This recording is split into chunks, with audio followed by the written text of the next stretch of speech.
বন্ধুরা, শুভ সন্ধ্যা। শেফালিস কিচেনে আজকের আপনাদেরকে দেখাবো কাতলা মাছের কাটলেট।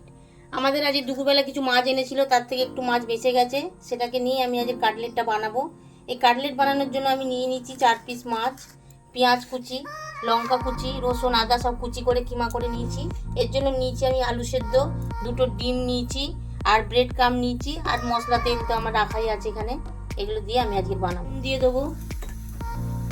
এবার আমি মাছগুলো সিদ্ধ করতে দেবো, একটু ভাপিয়ে নেব জলে। মাছগুলো সিদ্ধ হয়ে গেছে, এই মাছগুলোকে আমি নামিয়ে নিয়ে একটু ঠান্ডা করব। ঠান্ডা করে আমি কাঁটাগুলোকে ছাড়িয়ে নেব। এবার আমি মশলাটাকে বানাবো। মশলা বানানোর জন্য আমি কড়াইতে তেল চাপিয়ে দিয়েছি, এটা সরষের তেল দিয়েছি। এতে আমি পেঁয়াজ ছেড়ে দেবো।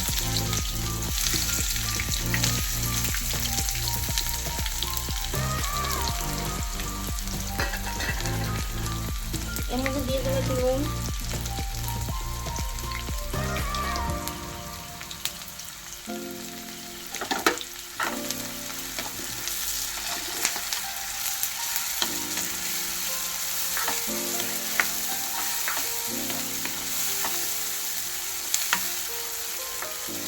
পেঁয়াজটাকে আমি একটু ভাজা ভাজা করে নেবো।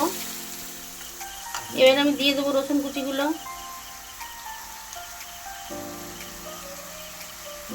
কিমাগুলো দিয়ে দেবো।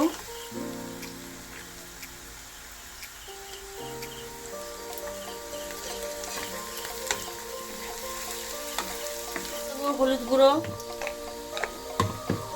দিয়ে দেবো, লঙ্কা গুঁড়ো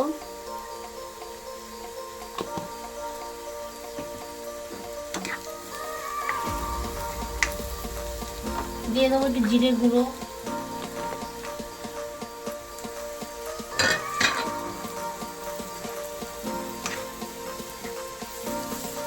এর আমি মাছ সিদ্ধগুলো দিয়ে দেবো।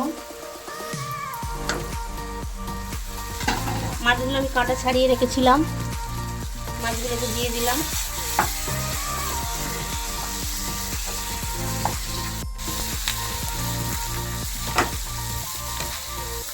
এবার আমি আলু সিদ্ধগুলো দিয়ে দিলাম।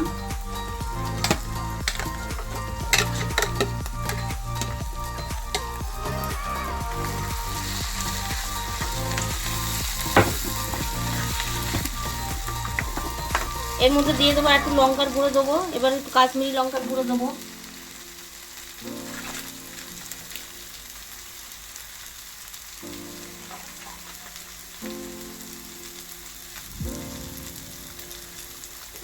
একটু লাল লঙ্কার গুঁড়ো দেবো।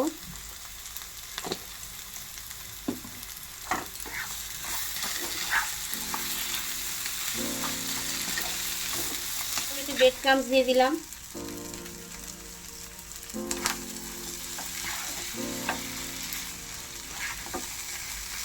পুরো রেডি হয়ে গেছে।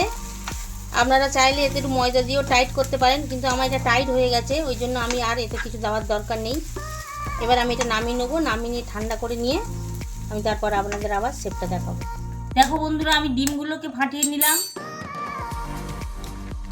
মধ্যে আমি দিয়ে দিলাম একটু গোলমরিচের গুঁড়ো, দিয়ে দিলাম একটু লবণ।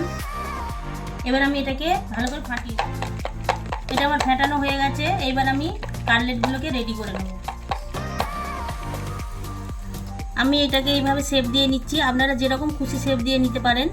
আমি আমার মতন করে একরকম শেপ দিয়ে নিচ্ছি।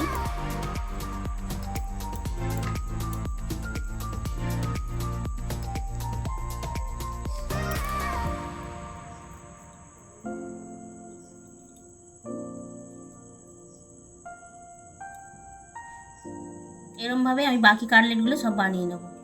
দেখো আমার এগুলো সব আমি শেপ দিয়ে নিয়েছি। এবার আমি এগুলোকে ডিমের গুঁড়ায় বোড়াবো, একটা একটা করে বুড়িয়ে, আর ব্রেড ক্রাম্বে দেবো, দিয়ে তারপর আমি এগুলোকে ভেজে নেব।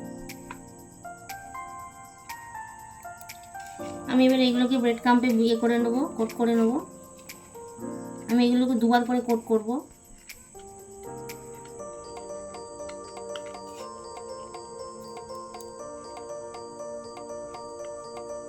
আমি এগুলোকে আবার ডিমের গুঁড়ায় আরেকবার করে বোড়াবো।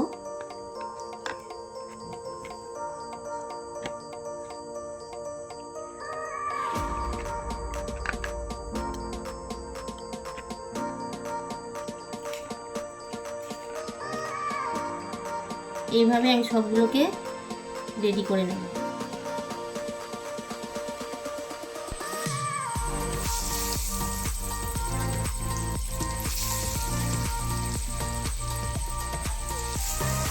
আপনারা পারলে এগুলো একটু ফ্রিজে রেখে যদি করতে পারেন তো ভালো হবে।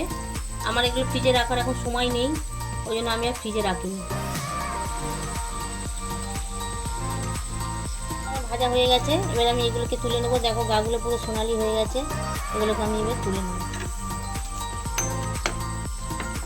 আবারও এগুলোকে ভাজতে ছড়িয়ে দেবো। এরকম করে আমার আর কটা বাকি আছে, এগুলোকে সব কটা ভেজে নেবো। আমার এখানে কাতলা মাছের কাটলেটটা রেডি হয়ে গেছে।